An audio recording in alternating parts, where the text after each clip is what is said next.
back to the Kadzsisters. Today we have a special video. It's another sit down, but it's one that we haven't done before, and I feel like it's really important that we do talk about this as a lot of us experience anxiety.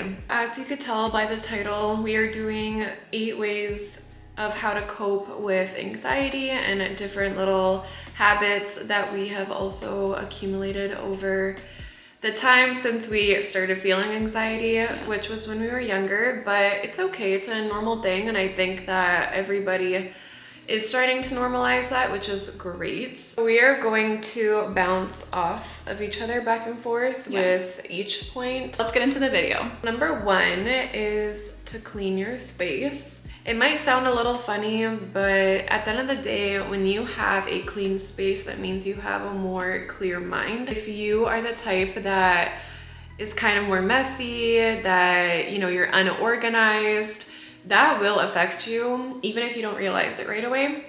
The moment that you clean your space, you are going to thank us because having a good habit, let's say in the morning, when you wake up, do your bed right away.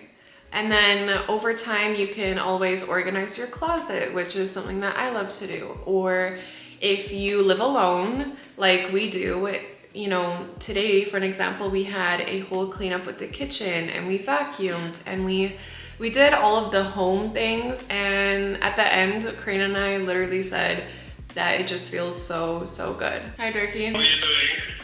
I'm all right. How are you? I heard you got bad news. Yeah, I'm honestly like so annoyed. So if you hear any purring, Mayoko's on my lap. Ignore that.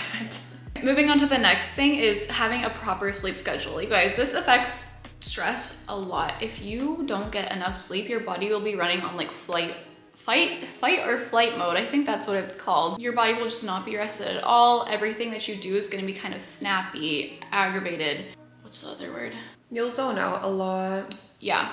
And so therefore you're not going to be functioning like your normal self probably would. There are some really good ways to go around this. First of all, it's just obviously creating a good routine. You should start getting strict about your bedtime. I know no one wants to hear that, but getting strict about your bedtime is one of the best things you could do. I know that it helped me drastically. Something that helps me get to bed faster is magnesium and GABA. Those are 2 supplements that I really like preach all the time. I think I've mentioned it quite a few times in our videos, honestly. GABA basically blocks the neurotransmitters from sending stress to your brain, so that also will help you wind down for the night. It's natural, so once again, it is a supplement. And then magnesium really just helps reduce like any stress, and it is a supplement that is recommended for sleep. So I like to have this little magnesium powder that I bought recently. It's really good. The magnesium that I use is magnesium glycinate, and I find that that has been amazing for just like sending me off to bed. So those 2 together have been an amazing combo,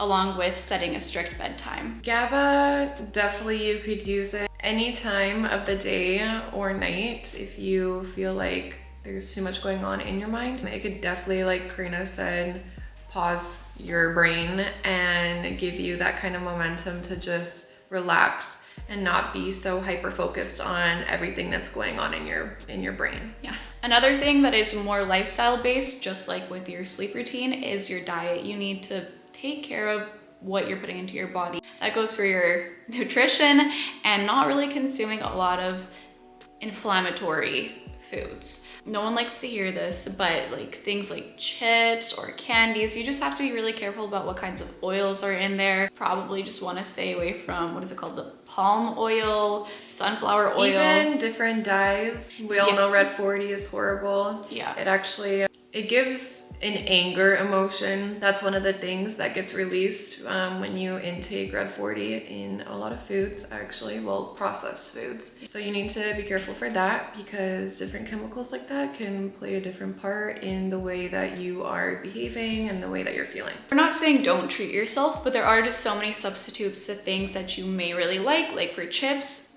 you could see if it's baked in like avocado oil or something, just something to substitute sunflower oil. Yeah, something like that. Or even with like ice creams, you know, there may be like a more natural option, or like a sorbet, things like that. If you are gonna treat yourself, like you could still do that, but there's definitely other options. Yes. And just eating a pretty balanced diet in general will just keep your body She's You just see a random tail. A anti-inflammatory diet is important, and you can do some research on it online if you want to hear a little bit more and see how it plays into affecting you and the benefits of sticking to a good diet. The next point that we do have is cutting toxic people out of your life. This is a huge part as to how you are feeling and as well as what you're thinking. When there's a lot of people that bring problems into your life and make you feel less than, you will definitely be thinking on a low vibration. You're going to be feeling very low. Comparing to people that uplift you, that don't drag you down, that encourage you, that also put in the same effort as you do into the relationship, whatever form of relationship it is, whether it's a friendship, romantic relationship, relationship with your family members. A lot of people have a guilt when it comes to choosing their friends as a part of their family. Just because family is your blood doesn't mean that you're always gonna be like this, you know? People in your life should be making you feel like you're special, because you are special. Every single one of us is special. And if that's getting taken for granted, then you also need to take a step back. Sometimes it's all about communicating it to a person and seeing if things can change. And if it doesn't over time, then that's up to you to realize that and let them live their life. They can always learn as well, just like we all are, because every single chapter brings a lot of different people, and some are gonna stick with you and some won't. But we do need people that are only gonna feed good into your brain, into your thoughts, into your life. Yeah, just seriously everything. Going back to another lifestyle change is something that I like to say is movement is medicine. If you're moving your body, it already releases chemicals in your brain like dopamine, which is, you know, essential to happiness. If you get your body moving, you could go to like a Pilates class. I know that a lot of people don't like to work out and they just feel lazy thinking about it. So try joining a class that can get your motivation up. You could do like a hot yoga class, like fitness. Even if that's too expensive, you can seriously just go outside and go for a run. Or a walk. Go for a walk, you can go for a jog, you can go to the field and you can do different setups and do different sets over there. There's so many different options. Going on a walk and putting on some happy music can also be just as healing. But yeah, just get out there and move your body. Our next point is prioritizing a self-care day, or not even a day. It could just be something that you add into your day. It could be simply doing a hair mask or a face mask, or you could take a bath and you could put a little bath bomb in there, or bath salt. That's also great. You can make your favorite food, or you can even grab food. Sometimes when I'm having a really off day, I always think to myself, like, what can I do to make myself feel a little better, or to put myself first? Because a lot of us, we don't do that. Or it's very hard to say no. It's hard to find time because of busy schedules, but it's so important. Okay. But it's so important that you take the time to dedicate it to yourself. And like, even though you could grab inspo from like TikTok. Have you ever seen those TikTok videos where they do like the full body shower routine? Like, search that up, get some inspiration from that. That's like body scrubs, washing your hair masks. You can even put essential oils on your body, or you can even put them in a diffuser.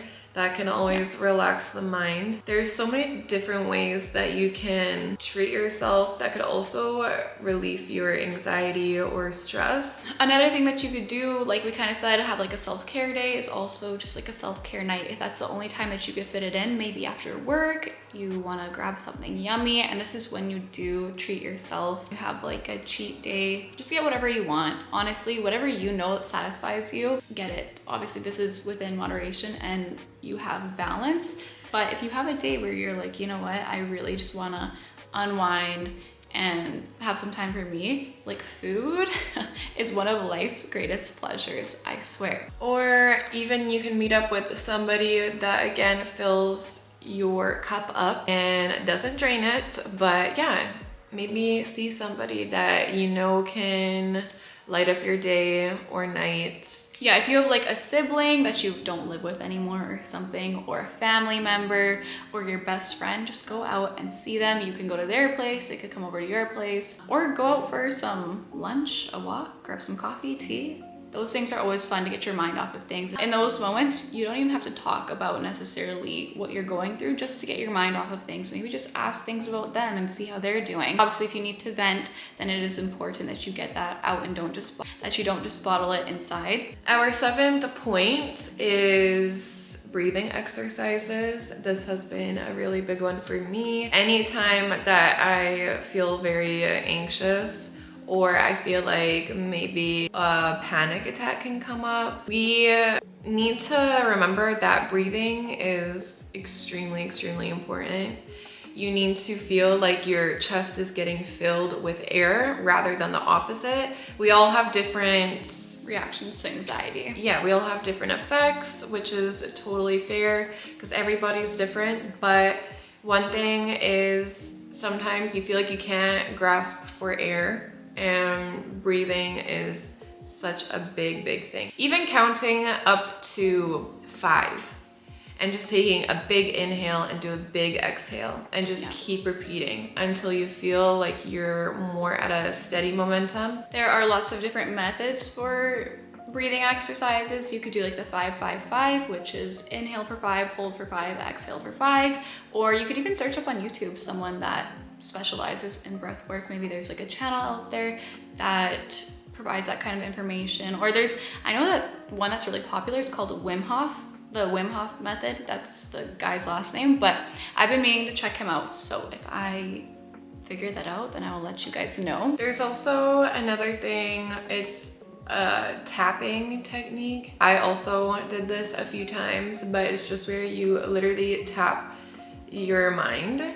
And that can also help. It just sounds so silly, I get it, but when you actually do it, you're also focusing and tapping in more into your mind, obviously, or anywhere else. Wherever you feel tension, just tap. Point number 8, this is our last one, is if you feel like everything that you're trying to do is not good enough, then go seek for help. This is also a normalized thing, and even if it's not, we're getting there. But talking to a counselor, going for therapy, it's such a big aspect in your healing process. Sometimes we don't realize, but there's things that are buried inside of you that have happened many years ago or in your childhood, and you don't know why you have these certain triggers or reactions, but that could play a part in it. Everything is intertwined, and as you grow older, if you don't deal with those things, it's going to haunt you and it's going to follow you.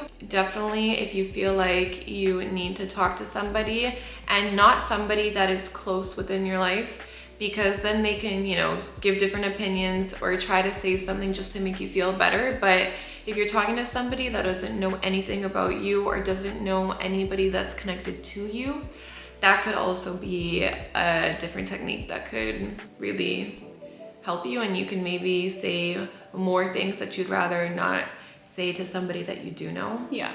And one thing that I want to add is that you shouldn't feel ashamed to go seek help. You're only going to better yourself by doing that. We hope that these 8 ways and tips have helped you or have given you some type of idea that you would like to try if you ever do feel anxious. And if you like these type of videos, please drop a comment down below, as we can definitely come up with more things along this type of category. But other than that, make sure you like this video, comment down below, subscribe to the channel if you haven't already, and make sure that you turn on your post notifications so you don't miss when we upload a new video. And we will see you next time. Bye.